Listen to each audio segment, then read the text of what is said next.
This is Frankie with 96.7 KCAL Rocks with members of Stryper, Michael Sweet, we got Oz Fox and Tim Gaines. How you guys doing? Good, how are you? Awesome. We're great. Good. I'm great. We're at NAMM 2011 in the Line 6 booth, so why are you guys here? We are here because we're performing tomorrow night at House of Blues, and we are now Line 6 endorsers, so we're here just hanging out, you know? Yep. Are you are you just kind of gearing up for tomorrow night, kind of getting some support over here? Yeah, we just got in. We just flew in and drove. We hit in and out, the most important thing of being in California. And then we drove down to where we're staying, and we brushed our teeth and came over here. And, you know, I'm a little jet lagged. I think it's from the East Coast time, but still trying to wake up and whatnot. But we're excited to be here and to be performing and to be playing these amps. They're great. They're awesome. When you guys check into a hotel, do you go under a different name, like, you know, Bugs Bunny or something like that? We do, yeah. Oz goes by the name of Ozzy Bear. That's on his room list. And Tim goes by the name of... I used to go by Norman Bates. Norman Bates. That's right, you did. And when my wife traveled with me, it was Norman Bates and Mother. That was the. Yeah. Oh, that's funny. That's funny. Okay. We don't though. We're kidding. Now we go by our legal names. Okay. So you have a new album coming out February 1st. It's called The Covering. Now tell me about that title. It's a record of covers. And we wanted to have fun in making the covers and covering the bands that influenced us, but yet at the same time we still wanted to have a powerful message and to let people know that we still are very serious about our beliefs and our faith and our message. So the covering, which represents, you know, the twist on that being God's covering, you know, over all of us that believe, you know. So it's kind of cool. But that comes out in February, and we're going to be touring extensively. February 1st. Yeah, it looks like there's a possibility it might change to the 15th, but I haven't told anybody that yet because I don't want to let anybody down or upset anybody. So the first, one of the singles anyways that's already on iTunes is Carry On Wayward Son. Aside from the obvious, it's a great song. Why did you pick that one? I don't think really any reason, right? I think that's one that influenced me. You know, because we all kind of threw in ideas of songs that we grew up with, and that's the one that I liked. So I don't think there's anybody who has listened to rock radio that doesn't know that song by heart. Yeah. Well, so you're definitely going to have good audience participation. It's a great song. It's an awesome song. We try to cover great songs, and I think they're all incredible in their own right. And Carry On Wayward Son just had, you know, you go in and you record a project, and you think this song's going to turn out amazing, but it doesn't. And this other song that you didn't think was going to turn out so good turns out to be the best one on the album. Carry On just happened to be one of those songs that turned out, it has this special quality to it, so, and an energy. So we felt like, hey, let's release this one. It turned out really good, you know. What are some of the other covers on it, on the album? Oh, me? Put me on the spot. I'm waking up here. Yes. No, we did Scorpions, Blackout, which was really one of the another one of those key groups that influenced us quite a bit in our day. Are you doing the Klaus accent with that? A little bit. A little bit. My wife tells me that I sound more like the original on that one than any other song on the album, right? You think so? So, I don't know. Well, I didn't try to. I don't sound anything like Klaus at all. One of my other favorites is Heaven and Hell by Black Sabbath with the Ronnie James Dio vibe. Yeah, he's nailing that one too.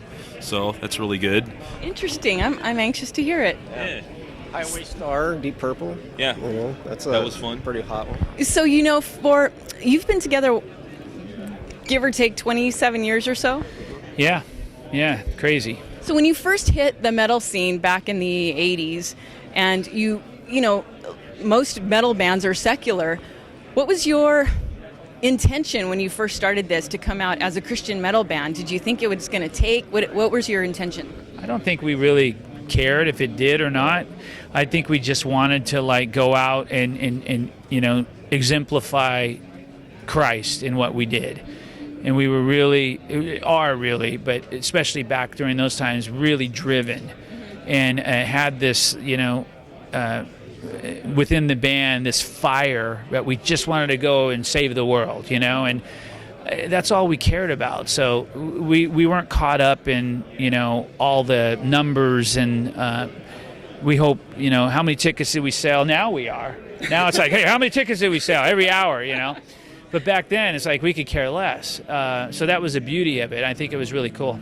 So you're on Big Three Records. That's a secular record company? It is. What does secular mean, really? Non-Christian, or not with a Christian base or whatever.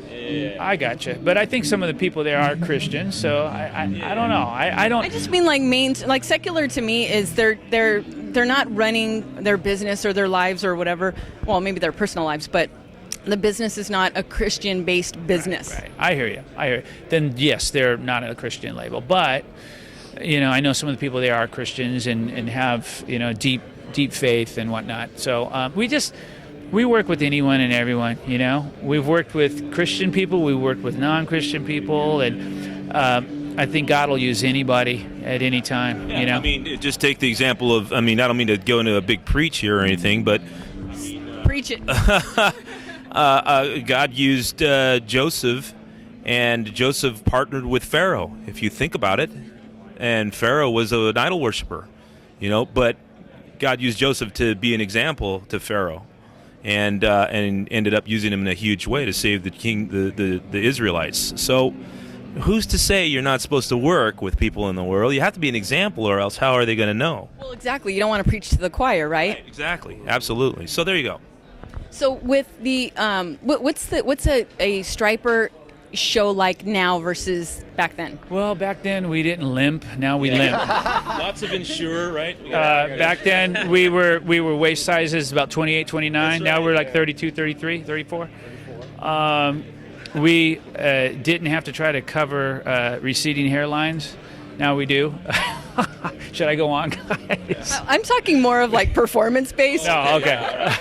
It's pretty much, I think it's...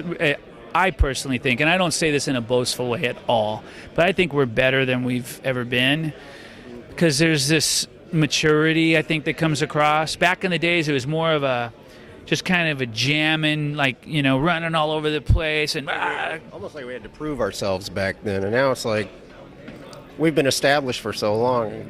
We just go out and do our thing. More professional. It's tighter, more professional, a little more together, I think. That's my opinion. Well, sometimes when I go to see a rock band that's been around for, 30, 40 years, I have people go, are those guys still alive? Yeah. And I always come back with the same thing. Well, they're seasoned now. Yeah. They're awesome. So same thing for you guys. Yeah, hopefully. Yeah, we're really trying to be taken serious and to be professional and tight and have it all together, so people come and are impressed and want to bring more people. That's our goal, every night we go out and perform.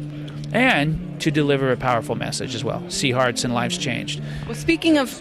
combining everything. Speaking of a powerful message, given the state of current events and the political climate and stuff, and what's going on basically in our country and the world, how would you encourage people to... step out in faith and do things that need to be done? I think it's all about having a heart and a mind that is fearless. You really got to kind of, and if you're going to step out in faith, you're going against the world, pretty much, and that's scary. It's very scary. It's scary. So a lot of people don't have the, they're fearful.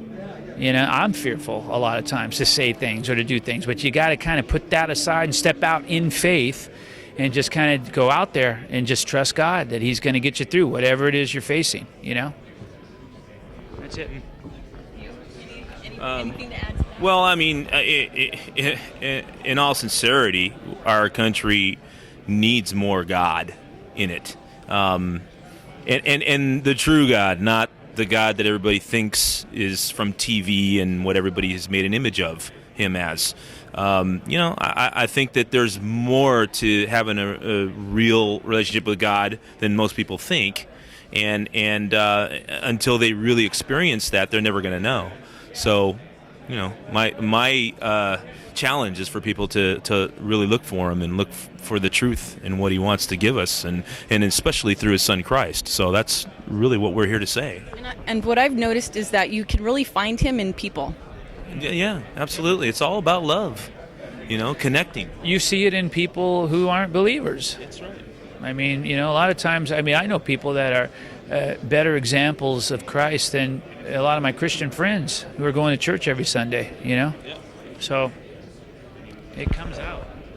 Well, thanks so much for spending some time with me, and it's really a pleasure for me to get to know you guys and meet you guys. I haven't met you before, and keep doing what you're doing. I think it's great, and I wish you 25 more years. You think you could do that in 25 years? I don't know, at 25, maybe 10 or 15. I don't know about 25. I like him when he says that. Oh, man, 25, that would make me 48, 58, 68, like 73 years old. Go ahead, look at Mick Jagger. No, yeah. Look at Mick Jagger. Yeah, You should you know. give it up.